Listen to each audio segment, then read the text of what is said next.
Hamas freed 6 hostages from Gaza on Saturday in exchange for hundreds of Palestinian prisoners and detainees.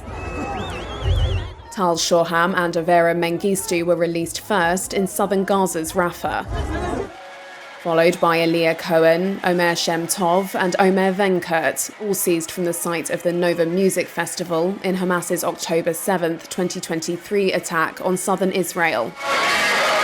They were handed over to the Red Cross in Nusayrat to be transported to Israeli forces. Dozens of militants stood guard in a crowd that had gathered to watch the handover as armed and masked Hamas men stood either side of the 3 captives. Hamas later handed over a 6th hostage in Gaza City, Hisham al-Sayed, with no public ceremony. Al-Sayed and Mengistu have been held by Hamas since they entered Gaza of their own accord around a decade ago. Shorham was abducted from Kibbutz Be'eri along with his wife and 2 children, who were freed in a brief truce in November 2023. The 6 are the last living hostages from a group of 33 due to be freed in the first stage of the ceasefire deal between Israel and Hamas that took effect on January 19th. Hundreds of Israelis gathered in what has become known as Hostages Square in Tel Aviv. Some lit candles under photos of the Bibas family, whose bodies were returned this week.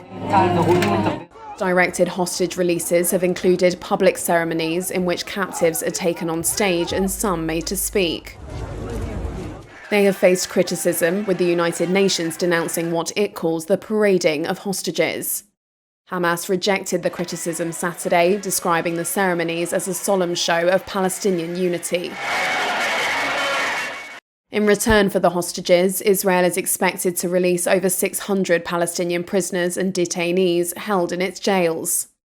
They will include 445 Gazans rounded up by Israeli forces during the war, as well as dozens of convicts serving lengthy or life terms. Around 60 more Israeli captives, less than half of whom are believed to be alive, remain in Gaza.